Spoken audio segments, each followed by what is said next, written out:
আমরা দেখেছিলাম খড়গপুরে এক প্রবীণ প্রতিবাদীকে কিভাবে সবার সামনে প্রকাশ্য রাস্তায় মারধর করা হয়।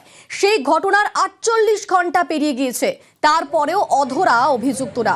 যে ছবি আপনাদের দেখাচ্ছি, গত ৩০শে জুন রাস্তার মধ্যে প্রতিবাদ করায় প্রতিবাদীকে রীতিমতো মারধর, আর তারপর তার গায়ে কালিও ছুড়ে দেওয়া হয়। সেই ঘটনার ৪৮ ঘন্টা পরেও অধরা রয়েছে অভিযুক্তরা। পুলিশ জিজ্ঞাসাবাদ করলেও এখনো অধরা অভিযুক্তরা। আর আক্রান্তর বাড়িতে গিয়েছেন দিলীপ ঘোষ।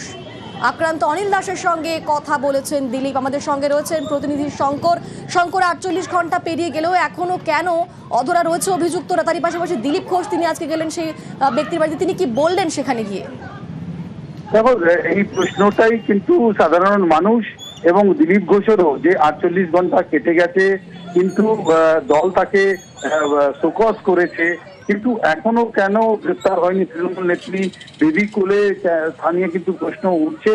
আজ সাত সকালে চার চক্রতে যোগ দিয়ে তারপরে সোজা আহত ওই অনিল দাসের বাড়িতে গিয়ে দেখা করতে যান বিজেপি নেতা দিলীপ ঘোষ, এবং তিনি তার পরিবারের পাশে থাকার আশ্বাসও দেন এবং প্রশ্ন তুলে সংবাদ মাধ্যমে যে এত বড় একটা ঘটনা ঘটে গেছে, এরপরেও পুলিশ কেন কোনো পদক্ষেপ করছে না, তাকে বরঞ্চ ডেকে চা খাইয়ে ছেড়ে দেওয়া হয় বলে অভিযোগ করেন।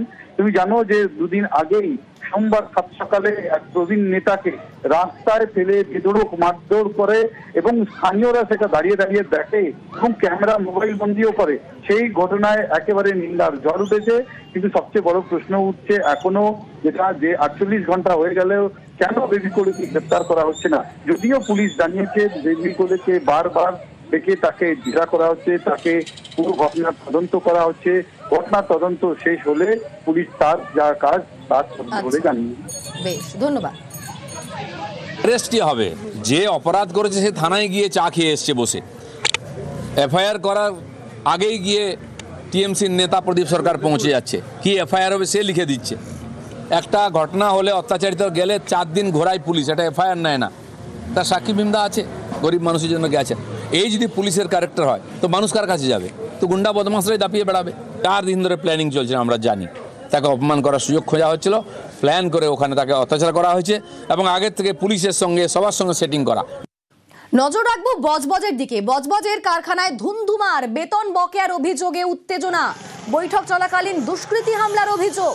প্রতিবাদে বাইক, গাড়ি ভাঙচুর, অবরোধ। পরিস্থিতি নিয়ন্ত্রণে লাঠিচার্জ করতে হয় পুলিশকে। যে ছবি আপনাদের দেখাচ্ছি, সেই ছবি বজবজের এক কারখানায় রীতিমতো ধুমধুমার পরিস্থিতির সৃষ্টি হয়, কারণ বেতন বকেয়া রয়েছে এমনটাই অভিযোগ তুলে রীতিমতো সরব হয় এবং তারপরে উত্তেজনার সৃষ্টি হয়।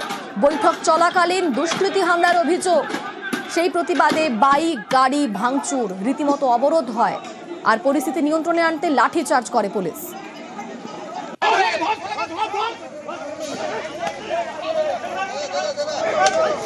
আমরা তো আগাগোড়াই শান্তিপূর্ণভাবে সংশোধন করতে চেয়েছি, যে সবাই মিলে একটা আপোষ করে করা হোক, কিন্তু জানি না কার নেতৃত্বে এইসবগুলো হচ্ছে বা কে কী করছে।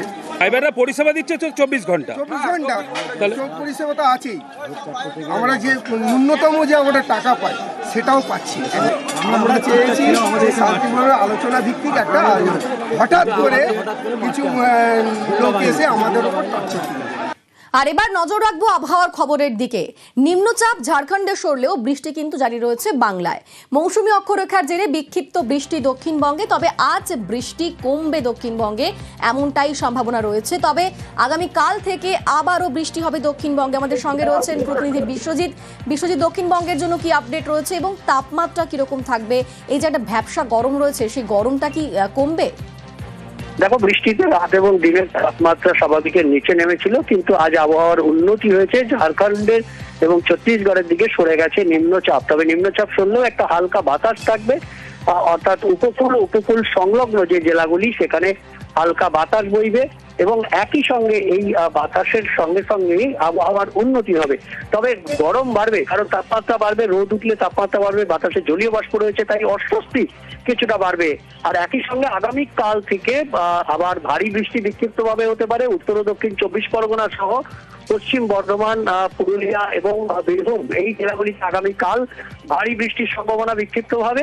এবং তারপর দিন থেকে অর্থাৎ শুক্র এবং শনিবার এই দুদিন উপকূল অর্থাৎ উত্তর ও দক্ষিণ 24 পরগনা এবং পূর্ব দিকের জেলা নদিয়া, মুর্শিদাবাদ, বীরভূম এই জেলাগুলিতে ভারী বৃষ্টির সম্ভাবনা থাকবে। অর্থাৎ আবারও আগামীকাল থেকে ভারী বৃষ্টি, কিন্তু তার আগে আজ আবহাওয়ার কিছুটা উন্নতি এবং রবিবার ও সোমবার আবার ফের বৃষ্টি কমবে, এমনটাই ইঙ্গিত আবহাওয়া দপ্তরের। বেশ, ধন্যবাদ বিশ্বজিৎ। তারই পাশাপাশি নজর রাখবো উত্তরবঙ্গের দিকে। আজ উত্তরবঙ্গের 5 জেলাতে বিক্ষিপ্ত ভারী বৃষ্টি। কোথায় কোথায় বৃষ্টি হবে আমাদের সঙ্গে পার্থ রয়েছেন, পার্থ বলতে পারবে। পার্থ, দেখো সকাল থেকে কিন্তু আকাশ মেঘলা রয়েছে দার্জিলিং, কালিম্পং, কার্শিয়াং সহ পার্বত্য এলাকায়। তাই যাবে আজ দার্জিলিং, কার্শিয়াং, কালিম্পং উচ্চ পার্বত্য এলাকা তো বটেই, পাশাপাশি সমতলের জলপাইগুড়ি, শিলিগুড়ি, আলিপুরদুয়ার এবং কোচবিহারে কিন্তু বিক্ষিপ্ত হয়ে ভারী বৃষ্টির পূর্বাভাস থাকছে এবং দুপুরের পর থেকেই কিন্তু এই ভারী বৃষ্টির পূর্বাভাস থাকছে এই উত্তরে এই 5 জেলাতে। পাশাপাশি অন্য আমরা দিনাজপুর, সেখানেও সকাল থেকে আকাশ আংশিক মেঘলা রয়েছে, তবে তাপমাত্রা কিন্তু কমছে না। গোটা উত্তরবঙ্গ জুড়ে একটা ব্যবসা গরম, চিটচিটে গরম রয়েছে গোটা উত্তরবঙ্গ জুড়ে এবং সেই সঙ্গে আর্দ্রতা বেশি থাকায় স্বাভাবিকভাবে একটু অস্বস্তিকর আবহাওয়া রয়েছে গোটা উত্তরবঙ্গ। বেশ, ধন্যবাদ পার্থ।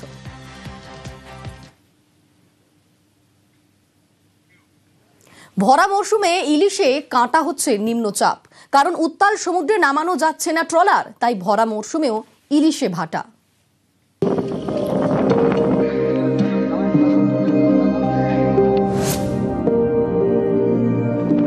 বর্ষাকাল, ইলশে কুঁড়ি বৃষ্টি, ভালোই ধরা পড়ছিল ইলিশ, কিন্তু এরই মাঝে কাঁটা হয়ে হাজির নিম্নচাপ, তাই ইলিশ ধরায় ভাটা।